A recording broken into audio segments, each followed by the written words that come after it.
नमस्कार, आप देख रहे हैं जन टीवी और मैं आपके साथ आकांक्षा पारिक। खबरों की शुरुआत से पहले एक नजर हेडलाइंस पर। सीएम धामी पहुंचे पिथौरागढ़, पुलिस जवानों ने दिया guard of honour. PM Modi के दौरे की तैयारियों का लिया जायजा, कहा पीएम इस बार भी करेंगे कई योजनाओं का लोकार्पण और शिलान्यास।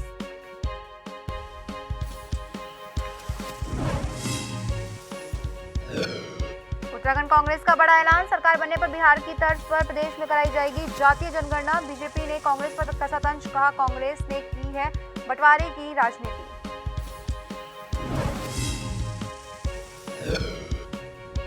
मदरसे में अमानवीय व्यवहार के बाद एक्शन में सरकार, सीएम धामी के सभी मदरसों के सत्यापन के दिए निर्देश। मुख्यमंत्री के निर्देश के बाद उत्तराखंड मदरसा बोर्ड भी अलर्ट।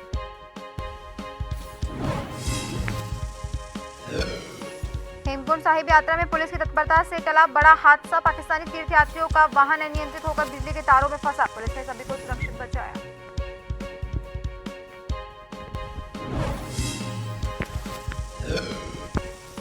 और बद्रीनाथ धाम की यात्रा में आई तेजी, अब तक 14 लाख से ज्यादा तीर्थयात्री कर चुके दर्शन। ब्रह्म कपाल में पितरों का कर रहे पिंडदान।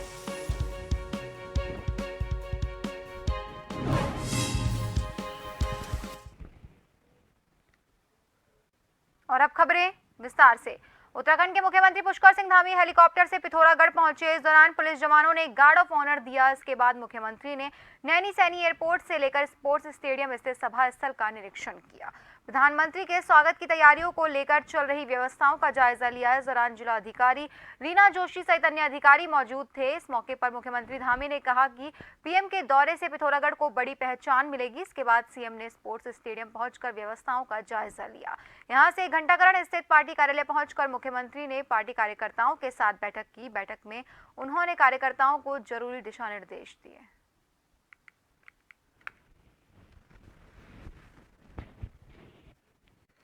प्रधानमंत्री नरेंद्र मोदी के उत्तराखंड दौरे को लेकर जहां बीजेपी में काफी उत्साह है, तो वहीं सूबे के मुख्यमंत्री पुष्कर सिंह धामी ने भी उनके दौरे को लेकर खुशी का इजहार किया। वहीं मुख्यमंत्री पुष्कर सिंह धामी ने कहा कि प्रधानमंत्री जब उत्तराखंड आते हैं तो प्रदेश को नई सौगात देते हैं। उन्होंने ये भी कहा इस बार प्रधानमंत्री कुमाऊं क्षेत्र के कई जगह का दौरा करेंगे, करने के साथ ही जागेश्वर मंदिर में पूजा अर्चना भी करेंगे। उसके बाद एक जनसभा को भी संबोधित करेंगे। इसके साथ ही मुख्यमंत्री ने कहा कि प्रधानमंत्री नरेंद्र मोदी इस बार कई योजनाओं का लोकार्पण और शिलान्यास भी करेंगे।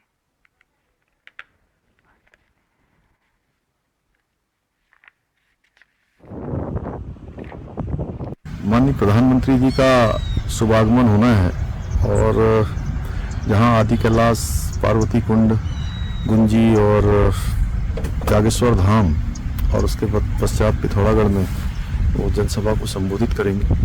हमारे पूरे उत्तराखंड के लिए ये बहुत ही हर्ष और खुशी का माहौल है। वो जब भी आते हैं तो उत्तराखंड के लोगों का जिस प्रकार उनके साथ जुड़ाव है, लगाव है और उनका भी इस देवभूमि से जो कर्म वर्म का रिश्ता है।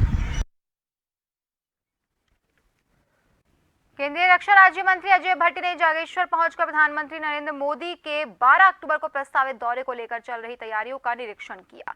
इस दौरान उन्होंने यहां चल रही तैयारियों की जानकारी अधिकारियों से प्राप्त कर कार्यक्रम को भव्य बनाने के निर्देश दिए। उन्होंने कहा कि प्रधानमंत्री मोदी देश ही नहीं बल्कि वैश्विक नेता हैं, इसीलिए उनके स्वागत के लिए सभी तैयारियां उच्च कोटि की रहे। इस दौरान उन्होंने कहा कि उत्तराखंड की जनता बेसब्री से प्रधानमंत्री नरेंद्र मोदी के स्वागत के लिए तैयार है।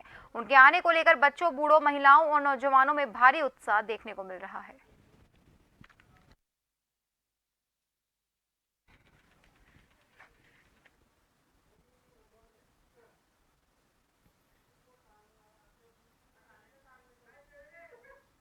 प्रधानमंत्री जी का इंतजार कर रही है। आप देख ही रहे हैं कितनी उत्साह है लोगों में। जगह जगह पर लोग तैयारियों में हैं। माताएं बहनें अपने पारंपरिक परिधानों में उनके स्वागत करने के लिए जगह जगह खड़ी होंगी, ऐसा जगह जगह पर माताओं बहनों ने बताया है।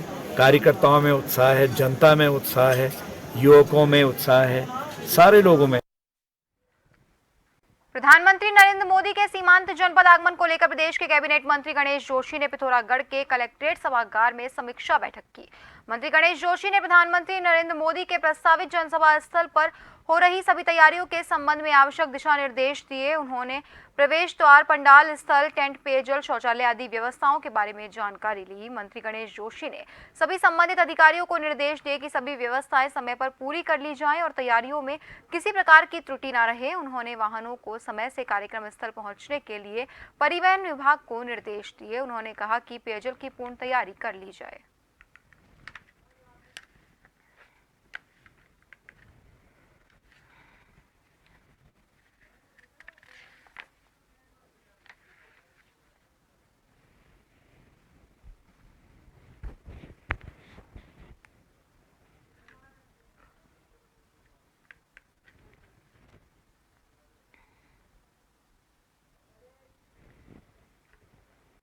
प्रदेश कांग्रेस ने ऐलान किया है कि आने वाले समय में उत्तराखंड में सरकार बनने पर बिहार सरकार की तर्ज पर उत्तराखंड में जातीय जनगणना कराएंगी। प्रदेश अध्यक्ष करण मेहरा का कहना है कि मोदी सरकार ने साल 2011 की सामाजिक, आर्थिक और जाति जनगणना के आंकड़े जारी न करके और नई जाति जनगणना न करके देश के कई समुदायों और वंचित वर्गों को धोखा दिया है। वहीं बिहार सरकार ने जातीय जनगणना के आंकड़े जारी किए जाने के बाद उत्तराखंड में भी इस मुद्दे पर सियासत शुरू हो गई है। उत्तराखंड में जातिगत जनगणना की बात कह रही है तो वही भाजपा ने कांग्रेस पर तंज कसते हुए कहा कि कांग्रेस ने देश के बंटवारे की राजनीति की है।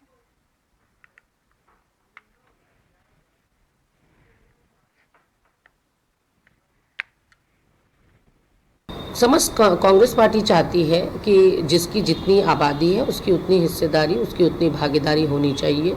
और 2011-12 में जो हमने कास्ट सेंसस कराया था उसको अभी तक सार्वजनिक नहीं किया गया। तो हमारी 3 प्रमुख मांगों में वो भी एक प्रमुख मांग है कि हमारे द्वारा जो जनगणना कराई गई 2014 में माननीय मोदी जी प्रधानमंत्री बने और वो ठंडे बस्ते में चली गई, उसके आंकड़े सार्वजनिक किए जाएं। उसके अलावा 50% का जो आरक्षण है उसका कैप हटाया जाए। देखिए, कांग्रेस ने इस देश में बंटवारे की ही राजनीति की है, कभी जाति के नाम पर, कभी धर्म के नाम पर।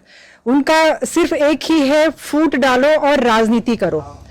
तो इस प्रकार की जो बातें पहले अपने राज्यों में करें, कौन से देश को कौन सी दिशा देना चाहते हैं। जब हम कह रहे हैं पूरा वसुधैव कुटुंबकम और सभी की जाति सिर्फ एक है, भारतीयता, उसी भारतीयता पे, क्योंकि जो हमारी पुरातन जो संस्कृति है वो सिर्फ एको ब्रह्म द्वितीय नास्ति।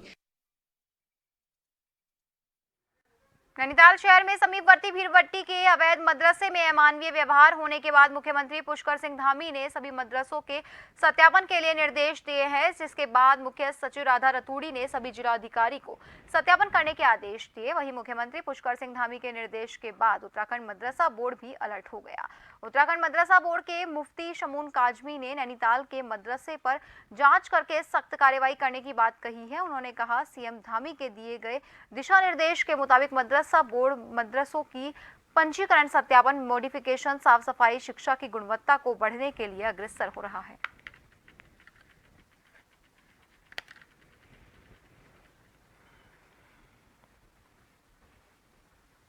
ठीक है कि वीरभट्टी नैनीताल के अंदर जो एक ये घटना सामने आई है और बड़े अफसोस की बात यह है कि उन बच्चों के साथ जो अमानवीय व्यवहार किया गया है वो बहुत ही तकलीफदेह है।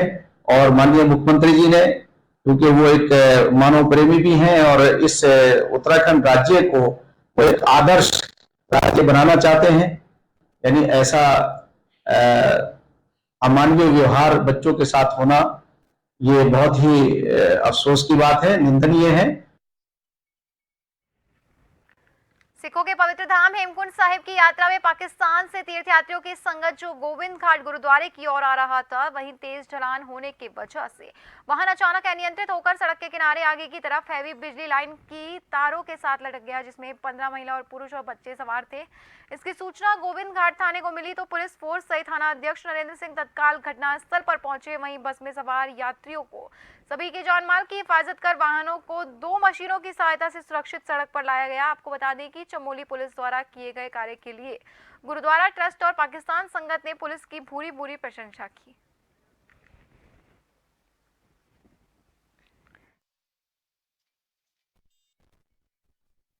कल 9 अक्टूबर को शाम 6:30 बजे लगभग एक दिल्ली से बस जो पाकिस्तान के यात्रियों को लेकर आई थी, वो गुरुद्वारे से ऊपर नए रास्ते पे उसके साथ कुछ थोड़ा सा इंसिडेंट हुआ है।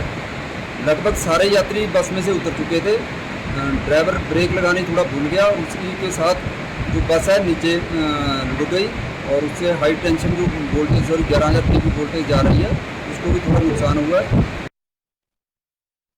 पर्यटन मंत्री सतपाल महाराज ने मसूरी के सर जॉर्ज एवरेस्ट क्षेत्र का दौरा किया और जॉर्ज एवरेस्ट को संचालित करने वाले ठेकेदार द्वारा की गई व्यवस्थाओं का जायजा लिया। इस दौरान सतपाल महाराज ने ऑल ट्रेन व्हीकल का भी निरीक्षण किया। सर जॉर्ज एवरेस्ट क्षेत्र में पर्यटकों की आवाजाही के लिए इसका उपयोग किया जाना है ताकि यहां आने वाले लोगों को परेशानियों का सामना न करना पड़े। सतपाल महाराज ने बताया कि मसूरी जॉर्ज एवरेस्ट हाउस में देश का पहला फोटोग्राफिक म्यूजियम बनाया गया है जो लोगों के लिए आकर्षण का केंद्र बन रहा है। जॉर्ज एवरेस्ट हेलीपैड को राधानाथ सिरधर को समर्पित किया गया है। उन्होंने कहा कि राधानाथ सिरधर द्वारा जॉर्ज एवरेस्ट को मापा गया की जानकारी आम लोगों को मिल पाएगी।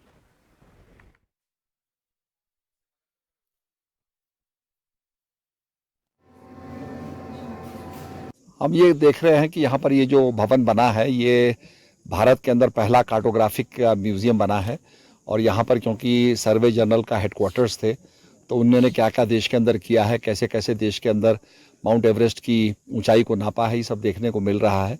तो लोगों का ज्ञानवर्धन हो रहा है और राधानाथ सिकदर जी को भी हमने सम्मान दिया है, उनके नाम पर हेलीपैड को डेडिकेट किया गया है।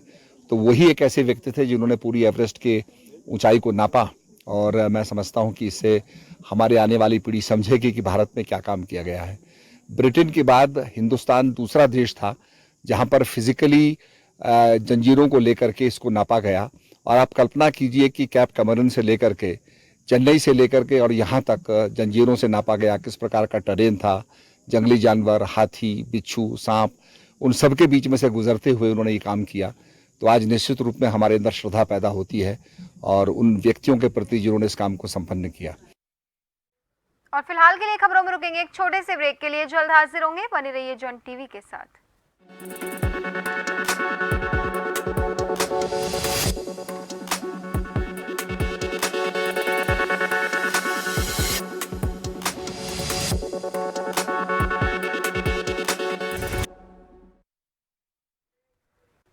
ब्रेक के बाद एक बार फिर से आप सभी का स्वागत है। बढ़ते हैं अगली खबर की ओर।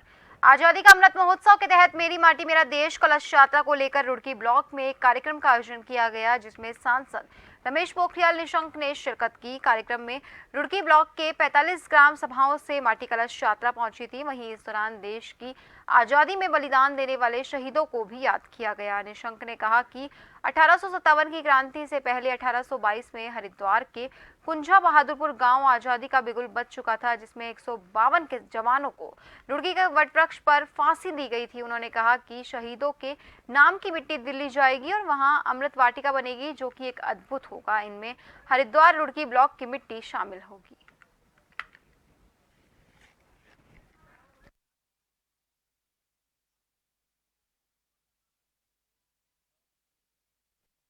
चालीस ग्राम सभाओं के सारे गांव से हमारे ग्राम प्रधान और क्षेत्र पंचायत के सदस्य और उनके प्रतिनिधि सब माटी को लेकर के यहाँ ब्लॉक मुख्यालय पर आए हैं।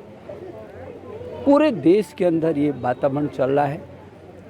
आज़ादी का अमृत महोत्सव जो मनाया जा रहा है, जो हमारे जिन्होंने अपनी कुर्बानियों को दिया है देश की खातिर, उनको याद करना, जो भूले बिसरे हमारे ऐसे शहीद हैं उनको भी ढूंढ करके वो अपनी पीढ़ी तक उनके नाम को लेकर के जाना।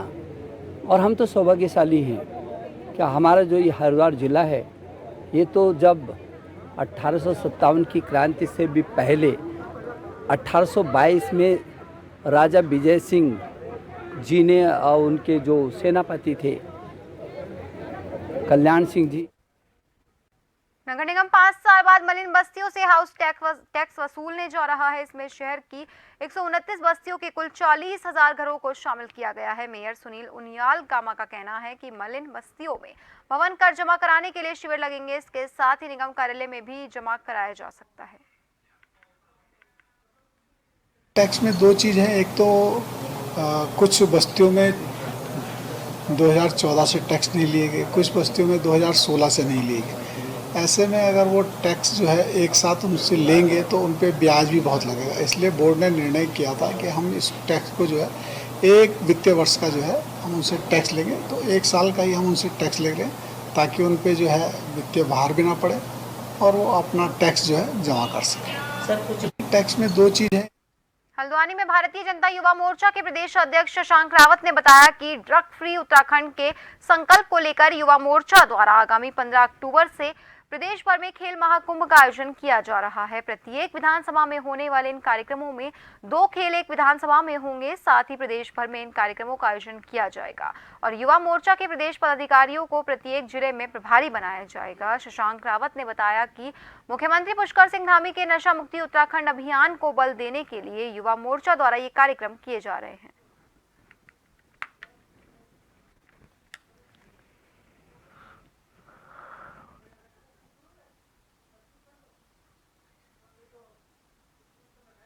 हमारे माननीय मुख्यमंत्री जी की एक परिकल्पना है और हमारा भी संकल्प है कि देवभूमि उत्तराखंड एक ड्रग फ्री राज्य के रूप में उभरे। तो इसी को ध्यान में रखते हुए खेल महाकुंभ का आयोजन भारतीय जनता युवा मोर्चा अभी 15 तारीख से करने जा रही है। ये एक विधानसभा स्तरीय कार्यक्रम होगा। हर एक विधानसभा में कम से कम 2 कार्यक्रम और 2 खेलों का आयोजन भारतीय जनता युवा मोर्चा द्वारा किया जाएगा। तो उसमें कहाँ से बच्चे आएंगे पार्टिसिपेट, किस तरीके से करके रूपरेखा बनाएंगे आप? इसमें हमने विधानसभा प्रभारी नियुक्त किए, प्रदेश पदाधिकारी ये मंडल स्तर पर जाकर बैठक रखेंगे और जितने भी सभी युवाओं के अपने संपर्क रहते हैं इसमें गूगल रजिस्ट्रेशन के माध्यम से सबका रजिस्ट्रेशन किया जाएगा ताकि हमारे पास भी एक डेटा बैंक के माध्यम से, जैसा कि विषय आया है कि उनका रिकॉग्नाइजेशन कि आगे भी वो बढ़े और हमारे जितने भी राज्य सरकार है हम उनको भी बताएं कि जितनी भी हमारी प्रतिभाएं हैं संगठन के द्वारा हम उनको भी एक्नॉलेज करने की कोशिश करेंगे। स्कूल बस ड्राइवर को प्रशिक्षण देने के बाद अब RTO Dehradun school van driver को प्रशिक्षण देने की पहल करने जा रहा है। चूंकि अक्सर ऐसा देखने को मिलता है कि स्कूलों की छुट्टी के वक्त शहर में जाम की समस्या बन जाती है, जिसके चलते ट्रैफिक व्यवस्था को सुचारू रूप से चलाने के लिए आरटीओ इस पहल को करने जा रहा है। इसके साथ ही आरटीओ स्कूल वैन चेकिंग अभियान भी मंगलवार से शुरू कर दिया गया।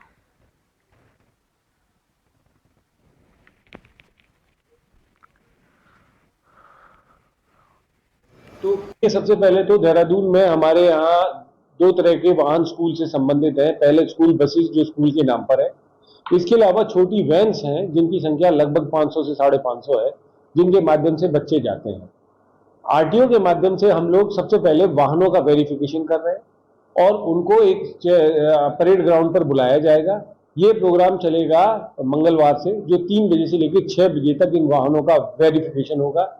इस दौरान ये देखा जाएगा कि स्कूल वैन अंदर से ठीक है कि नहीं, उसके कागज ठीक है कि नहीं, उसकी बॉडी में कोई जैसे बॉटल रखना या सीबीएसई की जो गाइडलाइंस है उसके अनुरूप है कि नहीं। उसके साथ साथ हम लोग ड्राइवर का भी वेरिफिकेशन करेंगे कि उसके पास लाइसेंस है और उसको हम काउंसलिंग भी करेंगे कि स्कूल के बच्चों को ले जाते वक्त किस किस चीज़ों का ध्यान रखना चाहिए। मुख्यतः काउंसलिंग में 2 चीज़ें कवर करेंगे हम। एक तो रोड सेफ्टी के बारे में बताएंगे और उतना ही जरूरी हम बताएंगे कि ट्रैफिक कॉन्जेशन जो सुबह होता है कैसे वो गाड़ी चलाएं जिससे कि सुबह सुबह सड़कों पर ट्रैफिक कॉन्जेशन ना हो। पिछले साल की तरह इस साल भी बद्री विशाल के धाम में रिकॉर्ड तोड़ तीर्थयात्री पहुंच रहे हैं। अभी भी धाम में हजारों की तादाद में तीर्थयात्री मौजूद हैं। आपको बता दें कि बद्री विशाल के धाम में अब तक 14 लाख से ज्यादा तीर्थयात्री दर्शन कर चुके हैं। हर दिन हजारों की तादाद में तीर्थयात्री यहां पहुंच रहे हैं, जिसकी वजह से स्थानीय लोगों में काफी खुशी का माहौल बना हुआ है। इसके साथ ही तीर्थयात्री दर्शन के लिए मंदिर प्रांगण के सिंह द्वारा से लेकर लंबी लाइनों में खड़े हुए देखे जा रहे हैं, जिसकी वजह से तीर्थयात्रियों को भी काफी दिक्कतों का सामना करना पड़ रहा है। वहीं ब्रह्म कपाल में तीर्थयात्री अपने पितरों का पिंडदान कराने के लिए पहुंच रहे हैं।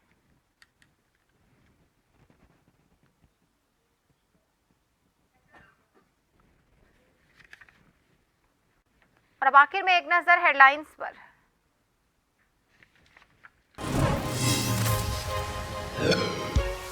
सीएम धामी पहुंचे पिथौरागढ़, पुलिस जवानों ने दिया guard of honour. PM Modi के दौरे की तैयारियों का लिया जायजा। कहा पीएम इस बार भी करेंगे कई योजनाओं का लोकार्पण और शिलान्यास।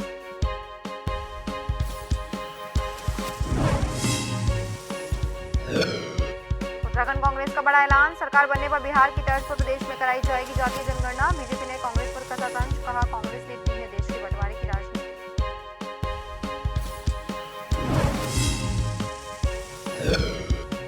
से में अमानवीय व्यवहार के बाद एक्शन में सरकार, सीएम धामी ने सभी मदरसों के सत्यापन के दिए निर्देश। मुख्यमंत्री के निर्देश के बाद उत्तराखंड मदरसा बोर्ड भी अलर्ट।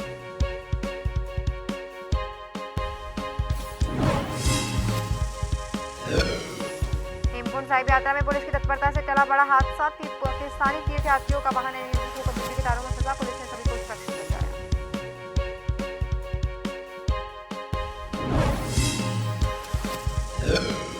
और बद्रीनाथ धाम की यात्रा में आई तेजी, अब तक 14 लाख से ज्यादा तीर्थयात्री कर चुके दर्शन। ब्रह्म कपाल में पितरों का कर रहे इंतजार।